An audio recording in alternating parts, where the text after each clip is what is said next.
Hey everyone, and welcome into the T26 channel where we talk about all things related to the US men's national team. And welcome back to our Team of the Week series where we take a look at how the boys played with their clubs over the weekend and try to make a starting 11 that we could see in the World Cup. Before we get started, don't forget to hit like and subscribe so you don't miss anything leading into the 2026 World Cup. We're going to change things up a little bit this week. Usually, I talk about player performances and then drop the lineup at the end. However, today, we're going to try it out in reverse order. I'm going to lay out my lineup and why I constructed it the way I did, and then dive into their performances. This week, we are able to stick with our 3-4-2-1 formation, but we do have a few tweaks where players usually play. Our back three is going to consist of Chris Richards, Mark McKenzie, and Joe Scally, where McKenzie is playing on the left, Richards is in the middle, and Joe Scally is our right center back.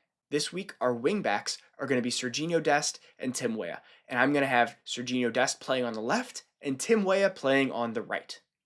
Our wingbacks this week will be Serginho Dest and Timothy Weah, and I've got Serginho Dest on the left and Weah on the right. Now, each of these players can be effective on either wing, but we've recently seen Dest and Scally not look so great when they were on the field at the same time. They were often occupying the same space and couldn't really connect. But we know that Joe Scally and Tim Weah have chemistry from when we were playing in a 4-3-3 formation where Weah was our right winger and Joe Scally was our right back. Due to that chemistry and their familiarity, I think that we're going to be more effective with Weah on the right alongside Joe Scally as our right center back. In the middle of the field, we're going to once again see Tyler Adams and Tanner Tessman. I'm really excited to see these two develop an on-field relationship. I think that their skill sets complement each other really, really well. Moving into our dual tens, we're going to have Weston McKennie on the left and Alejandro Zendejas on the right. Weston is versatile enough to play on either side, and Zendejas can be very lethal when coming in on his left foot.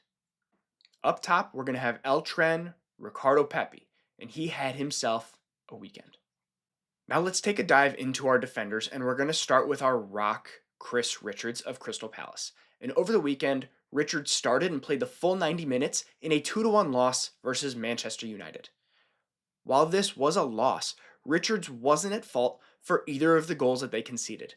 He won 10 of 17 duels, with 8 of those coming in the air.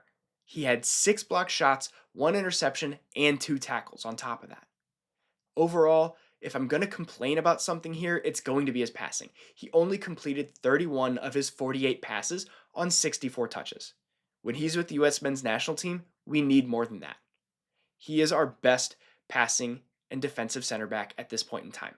While Tim Ream is great on the ball, he does seem to be slipping a bit, and Richards is our rock, and we need him to step up and be both our best defender and passing center back. But on the right, again, we have Joe Scally of Borussia Mönchengladbach, and Joe started and played the full 90 minutes once again in a 0-0 draw against RB Leipzig. In this match, Joe played as a right center back and had 1 clearance, 1 blocked shot, and 3 tackles. After a horrendous start to the season, Gladbach has taken points in their last 6 matches in all competitions, scoring 14 goals and giving up only 2. They haven't lost since a 3-0 beatdown against Bayern Munich on October 25th.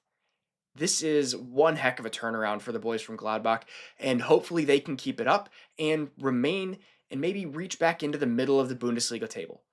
Now let's take a look at our left center back, Mark McKenzie of Toulouse. And McKenzie played the full 90 minutes in a 2-2 draw against Marseille. And McKenzie did his job defensively in this match.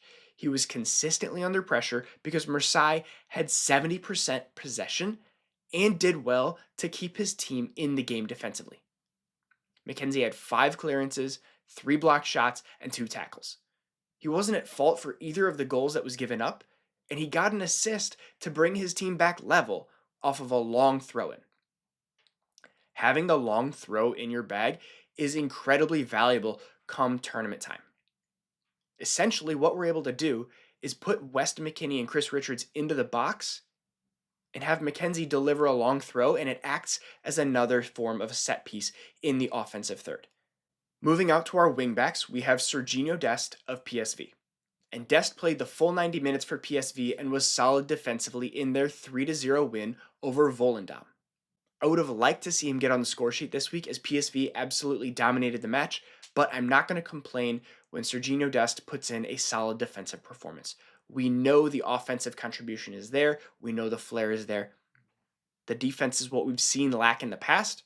If he's solid there, I'm not going to complain.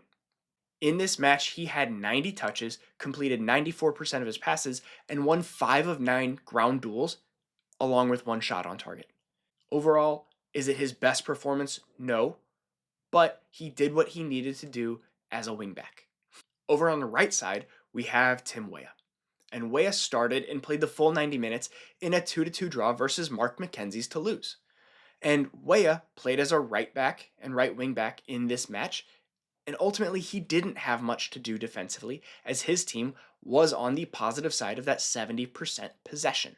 Overall, Tim Weah, he was fine defensively, and on offense he was, again, just average. He did what he had to do, but he didn't quite contribute as much as you would like to see from a guy whose team had 70% possession.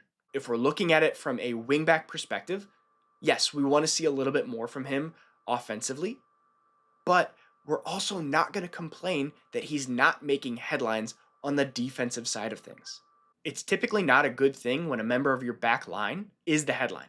Moving into our midfield, we're going to look at our dual pivot sixes, Tyler Adams and Tanner Tessman.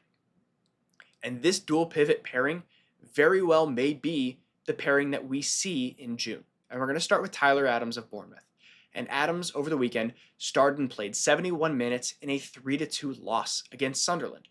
Overall, Tyler was quite good on the weekend and scored a great goal where he caught the goalkeeper off his line, dribbled into space, and shot from the center circle, guiding it just over the retreating goalie's head. To add to this, he had 2 accurate long balls and won 4 out of his 6 duels. Sitting next to him is Tanner Tessman of Olympique Lyon, who played 90 minutes in a 3-0 win over Nantes. And he was a center back in this match and wasn't really tested in this 3-0 win where his team had 72% of possession. Tanner had 98 touches and was solid on the ball, completing 93% of his 89 passes. Him having the versatility to be a ball-playing center back as well as a 6 in a dual pivot is a great thing to have going into June if we run into foul trouble, especially because we are slightly thin at the center back position. If we have an injury or we get into foul trouble, it's very nice to say that Tanner can slide in as one of our center backs, and we could very easily pull Weston or another midfielder into that dual pivot next to Tyler. Our team is a very versatile team, and that is something that can make us dangerous going forward in a tournament. Now let's move forward to our dual 10s, and we are going to start with Weston McKennie of Juventus. And Weston started and played the full 90 minutes in a 2-1 win over Cagliari. He was mostly a right wingback this weekend, but played very high up the field once again and contributed on both sides of the ball, getting a hockey assist on their second goal with a beautiful flick on to play the ball into space that led to the goal. Overall, Weston completed 89% of his passes on 51 touches, had 4 clearances, and 1 interception over the weekend.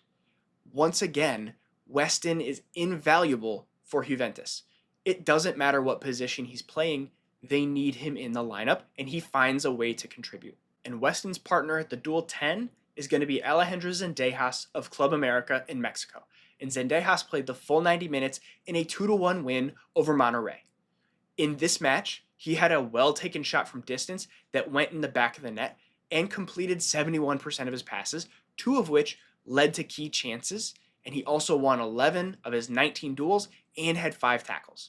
Zendejas continues to ball out when playing in Mexico, and I'd like to see him make the move to a harder league. Finally, up top, we have the man of the week, Ricardo Pepi. And Pepi started and played the full 90 minutes for PSV in a 3-0 win over Volendam alongside Serginho Dest. Pepi had himself an absolute day, getting an assist on their first goal and scoring a bicycle kick to get a goal of his own. This was the first time all season that Pepi has played the full 90 minutes in the league, And it's undeniable at this point. If you play the man, if you give him minutes, he will get on the score sheet. He will find a way to contribute. This is something that is going to be incredibly important for him and for the US men's national team moving forward into the World Cup. It doesn't seem to matter if he starts and goes the full 90 or comes off the bench with 20 minutes to go. Ricardo Pepi finds a way to contribute. Right now, it looks like he is the clear second behind Balogun when it comes to our striker depth chart. But I'm going to feel very, very comfortable with Pepi if he ends up starting a match in the World Cup. The guy knows how to play, and he knows how to put the ball in the back of the net. All right, guys, that's all I've got for you this week. Let me know your thoughts. How do the boys line up? Do you like this team and this formation, or do you want to see other players here? Leave a like and a comment in the comment section down below, and I'll see you next time.